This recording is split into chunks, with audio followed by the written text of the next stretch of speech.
very big welcome from the city of Bangkok, the capital of Thailand. We're here in the Siam area, and this is where we're actually staying, and this is going to be a base for the next 3 days. So it's been a while since we've been to Bangkok, and we really liked this city, and we've got lots of fond memories. So really looking forward to getting reacquainted with this city after so long. Right now we're going to do a little bit of light shopping, but tonight we're really excited because we're going to the Bayan Rooftop bar, which has these beautiful panoramic views of the city. So we will see you there.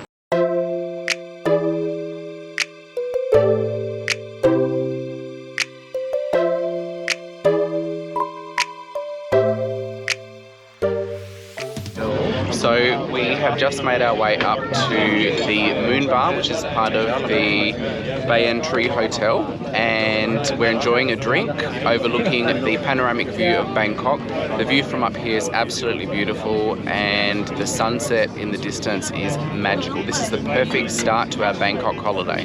So let me talk to you about my drink. So this is a gin and tonic with a sapphire, 420 baht. 460 baht or whatever it was. Nonetheless, it's very efficient for the actual top of this bar and being on top of Bangkok.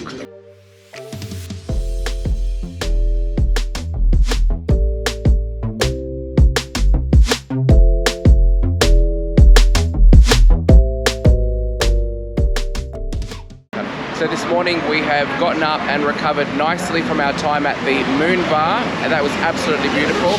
And we have caught the Sky train and come down to a station here by the river.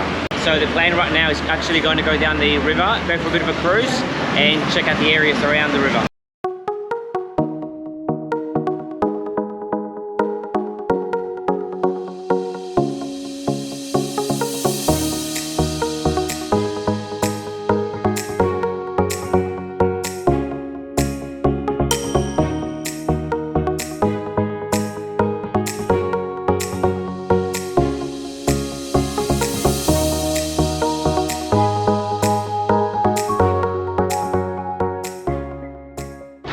So we have just boarded a river cruise boat here on the Chao River, and we booked into a little tour where we're going to go through some of the side alleys that the river runs through, and then we'll eventually make it through to the Royal Palace. The Chao Phraya River is the principal river of Thailand, flowing 372 kilometres from the Central Plains into the Gulf of Thailand. Known as the River of Kings, it is the historical and economic lifeblood of Bangkok, linking modern skyscrapers with ancient temples and bustling local communities. It is renowned for its immense cultural significance, acting as a scenic artery lined with major temples such as Wat Arun, the Grand Palace and bustling water transportation, which earned Bangkok the nickname Venice of the East.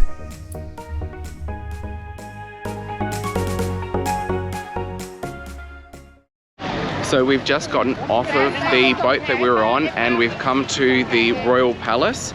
That boat ride was actually fantastic. Really enjoyed going down the Chao Phraya River. It was so big. Sometimes you really underestimate how big bodies of water are, but they are the lifeline of cities, and for Bangkok it certainly is huge.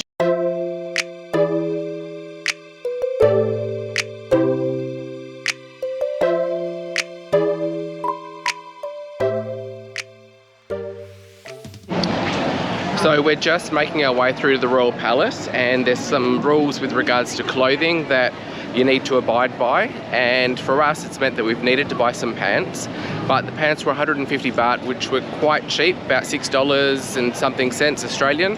And now I feel like I'm looking super trendy wearing my elephant pants that I've gotten in Thailand, that I'm sure millions of tourists have bought all around the world. I never ever thought I would own a pair of pants like this. They're actually really nice. Maybe I need to go commando style in them. Anyway, on to the palace it is.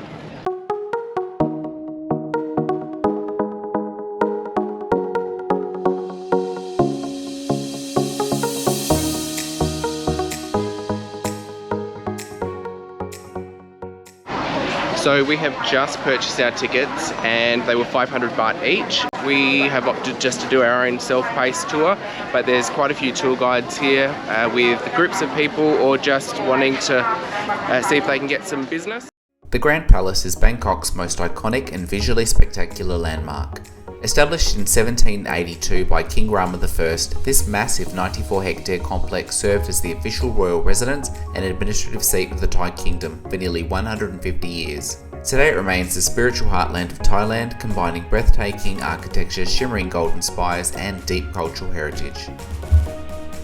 All up, we spent an hour meandering through the grounds. We took our time to see as much as we could, and despite the heat and the crowds, this was the highlight of our time in Bangkok.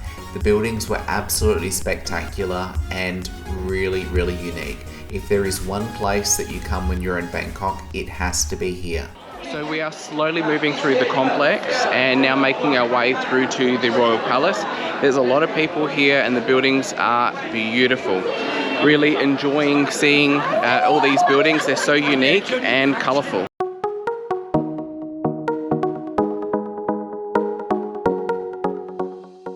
So just as we thought we'd seen it all, we finally made our way out through the crowds and made our way to the Grand Palace, the centerpiece of the complex.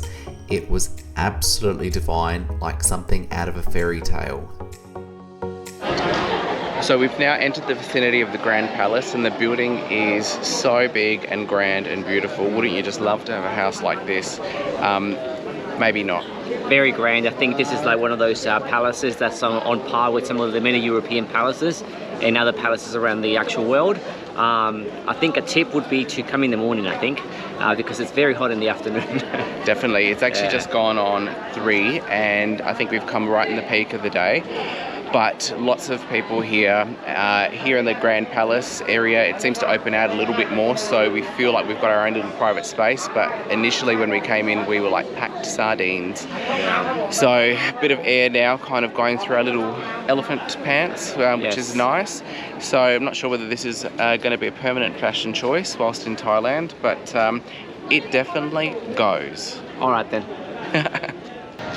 So we've now made it to Icon Siam, which is a huge shopping complex which is right here by the banks of the Chao River. And outside there's this kind of terraced area which offers the best views of the city, at least in my opinion, from the ground.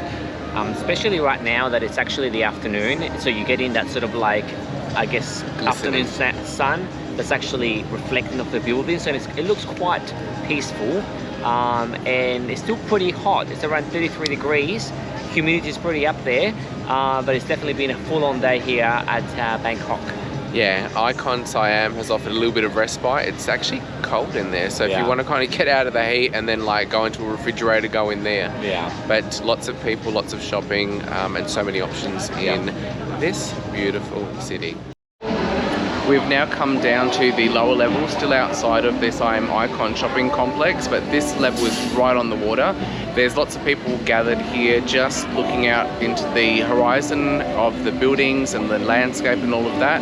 The sun's just gone down and we're going to catch a ferry to the other side to go back to the area that we're staying in, which is called Siam, and then go get something to eat. It's been a really busy day and we are needing to recharge our batteries.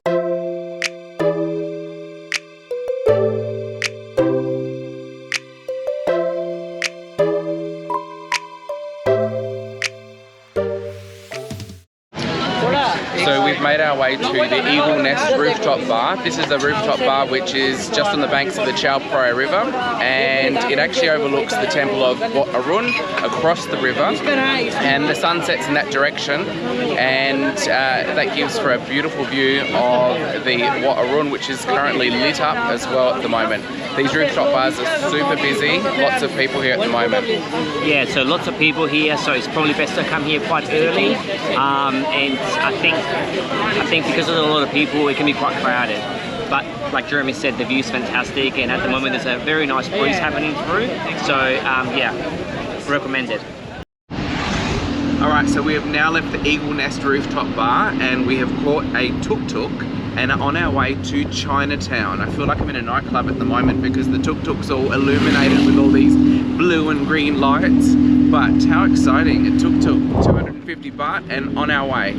So opportunity to go to Chinatown to have some dinner and do a bit of shopping before we head off to Cambodia tomorrow. Absolutely.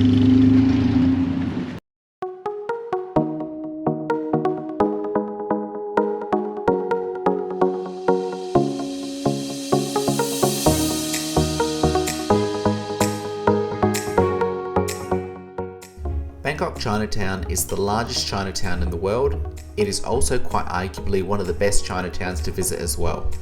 Bangkok Chinatown is full of life and vibrant colours. You can eat real street food, see old temples and walk through busy city markets. It is a great place to experience local culture and see the city's true feel.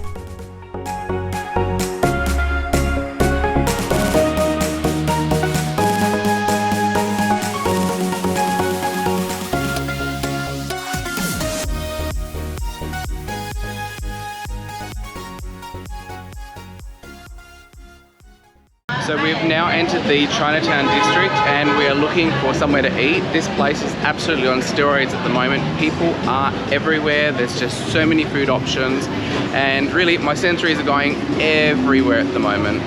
Pomegranate?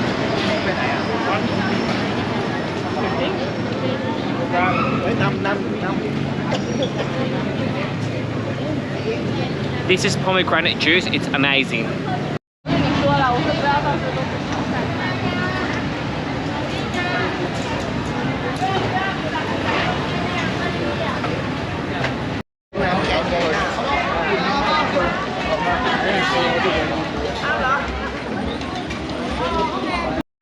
Alright, it's the day after and our time in Bangkok has drawn to an end. We've had an absolutely fantastic time in this city yet again and we cannot wait to return in the future.